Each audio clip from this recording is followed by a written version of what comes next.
रात के 11 बजे आरव अपने रूम में अकेला कंप्यूटर में ग्राफिक डिज़ाइनिंग का काम कर रहा था।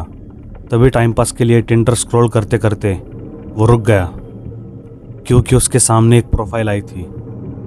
रिया, एज 22, एक फ़ोटो थी और एक बेसिक बायो था। आरव ने बिना सोचे लाइक कर दिया। क्या पता बाद में सामने से मैच हो जाए। लेकिन 2 मिनट भी नहीं गुजरे थे कि इस मैच का पॉपअप आ गया। आरव के चेहरे पे एक हल्की सी स्माइल आ गई और उसने चैट ओपन कर दी। आरव ने मैसेज किया, हाय। सामने से रिया का रिप्लाई आया, हेलो करके। फिर वो पोलाइटली रिप्लाई करता है और उनकी बातचीत शुरू हो जाती है। लेकिन उसे बात करते वक्त थोड़ी थोड़ी हल्की सी ऑकवर्डनेस महसूस होती है। लेकिन वो कोई रेड फ्लैग नहीं थी। आरव थोड़ी बातचीत के बाद रिया से उसके कुछ फ़ोटोज़ मांगता है, क्योंकि उसने तो फ़ोटोज़ दी थी और उसे ये देखना था कि उस लड़की को मुझ पर ट्रस्ट है या नहीं। रिया ने उसकी 2-3 फ़ोटोज़ आरव को सेंड कर दी। फ़ोटोज़ तो सेम लग रही थी जो उसकी प्रोफाइल पिक थी, लेकिन रिया की सारी फ़ोटोज़ कुछ ज़्यादा ही परफेक्ट लग रही थी। आरव सोचता है कि शायद फ़िल्टर्स होंगे या फिर अच्छी फ़ोटोग्राफी की होगी। आरव जनरली ओवर थिंक नहीं करता, पर वो रात जैसे जैसे गहरी होती गई, एक थॉट उसके दिमाग में बार बार आता रहा। रिया के हर फोटो में कुछ ना कुछ ऑफ लग रहा था। कभी रिफ्लेक्शन एंगल गलत, कभी शैडो थोड़ी सी वियर्ड, और एक फ़ोटो में तो कोने में एक आदमी का हाथ था, जैसे कुछ क्रॉप किया हुआ है, जैसे वो मुझे दिखाना नहीं चाहती कुछ। आरव वो फ़ोटो जूम करके देखता है, लेकिन कुछ समझ नहीं आता। आरव को अजीब सी बेचैनी होती है। रिया अब उसे गुड नाइट बोल चुकी थी और अब बात सीधा कल मॉर्निंग में होगी।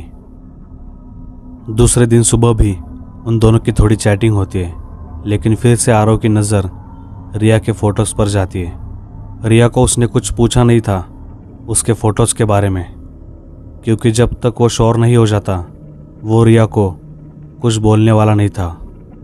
तो आरव का अटेंशन फिर उसमें से एक ही पिक पर अटक जाता है, और उस फोटो में पीछे एक गार्डन होता है, पर उसकी बेचैनी थामने का नाम ही नहीं लेती, और वो हिम्मत जुटा के रिया के फ़ोटो का स्क्रीनशॉट लेता है और उसे रिवर्स सर्च करता है, क्योंकि आरव को उसके मन में जो डाउट्स थे वो क्लियर करने थे। स्क्रीनशॉट लेने के बाद आरव क्रोम खोलता है, इमेज अपलोड करता है, पर पेज लोड होने में कुछ ज़्यादा ही वक्त लग रहा था, जैसे इंटरनेट रुक रुक कर चल रहा हो। आरव इम्पेशेंट हो रहा था।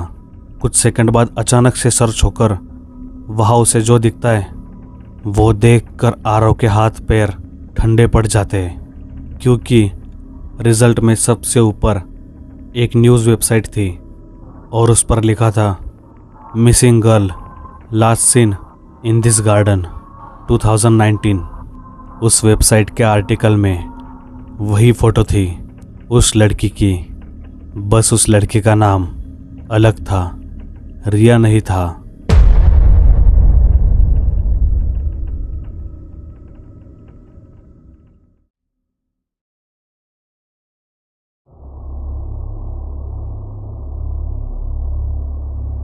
आयशा नाम की लड़की रात के 11 बजे अपने बेडरूम में बैठी हुई थी। वो टिंडर स्वाइप कर रही थी। दरअसल उसकी एक सहेली ने उसे टिंडर के बारे में बताया था, इसलिए आयशा ने भी देखा, दिखती हूँ दरअसल क्या है ये टिंडर। तो जब वो स्वाइप कर रही थी तब उसे कुछ प्रोफाइल दिखे और एक लड़के का प्रोफाइल देख के वो रुक गई, क्योंकि उसके फ़ोटोज़ सिंपल नेचुरल थे, ज़्यादा फिल्टर वाले नहीं थे। उसकी एक फ़ोटो बीच पर थी, एक बाइक के साथ, और एक कैजुअल स्माइल वाली, कुछ नॉर्मल कुछ जेन्युइन सा प्रोफाइल था। आयशा ने राइट स्वाइप कर दिया और लगभग आधा घंटा गुजरने के बाद प्रोफाइल मैच हो गया और कुछ ही सेकंड में मैसेज आया, अवेक दिस लेट, इतनी रात तक जागी हुई हो? आयशा टाइप करती है, हाँ थोड़ा बहुत। तुम? सामने से रिप्लाई आता है, sleep isn't coming, talk helps. नींद नहीं आ रही, बात करने से थोड़ा अच्छा फील होता है। फिर वो दोनों थोड़ी देर तक कैजुअल टॉपिक्स पे बात करते रहे। उनके चैट के टॉपिक एकदम बेसिक थे, जैसे music, hobbies, favourite food, travelling and all. फिर चैट करते करते 12 साढ़े 12 बज गए। आयशा को वक्त का पता ही नहीं चलता कि कैसे वक्त गुजर गया। फिर दोनों एक दूसरे की फ़ोटोज़ एक्सचेंज कर लेते। बातें एकदम स्मूथ चल रही थी। आयशा को उस लड़की की बातें इतनी अच्छी लग रही थी कि उसे ऐसा लगा ही नहीं कि वो किसी स्ट्रेंजर से चैट कर रही है। Just two strangers who somehow click, बस दो अनजाने लोग जो पता नहीं कैसे एक दूसरे के साथ कनेक्ट हो गए। आयशा और उस लड़के की चैटिंग चल ही रही थी, तभी उसकी नज़र घड़ी पर गई। तब रात के 12:40 हो गए थे। आयशा ने उस लड़के से सवाल किया, तुम क्या करते हो? कल ऑफिस नहीं जाना क्या? लेकिन इस पर उस लड़के का कोई रिप्लाई नहीं आता।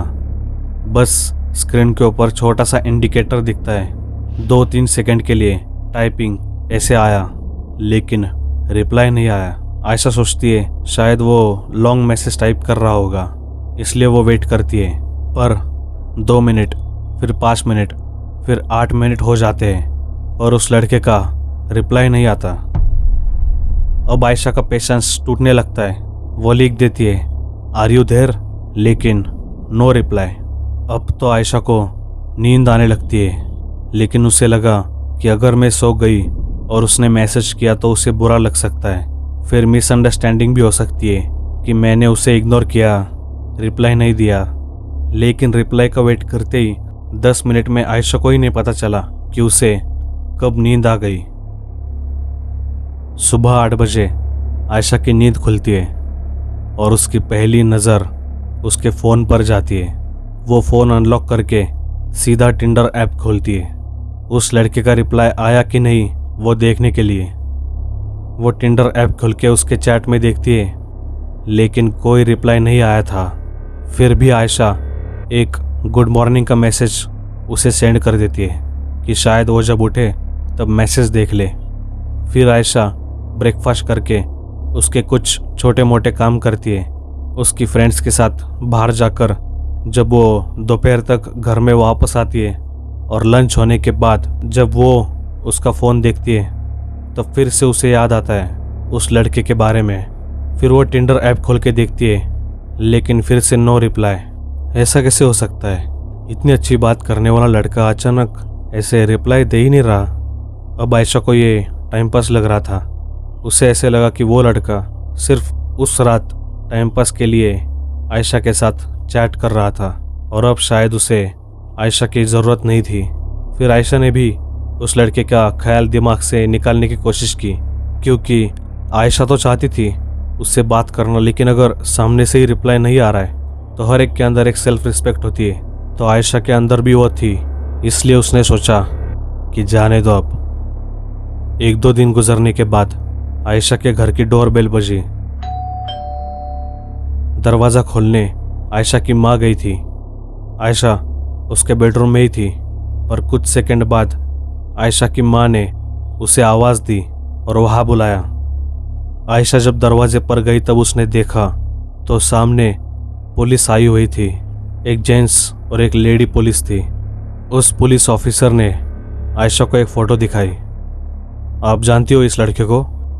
आयशा ने देखा तो वो फ़ोटो उसी लड़के की थी जिससे वो 2 दिन पहले रात को चैट कर रही थी।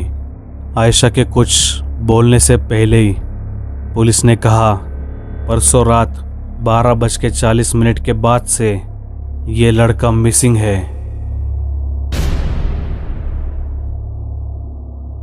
ऐसे बहुत से किस्से होते हैं, कहानियाँ होती हैं जो लोग छुपा के रखते हैं, लेकिन कुछ लोग ऐसे भी होते हैं जो उनके साथ हुए अनुभव बताते हैं। तो दोस्तों, आपको इन 2 कहानियों में से कौन सी ज़्यादा पसंद आई, डरावनी लगी?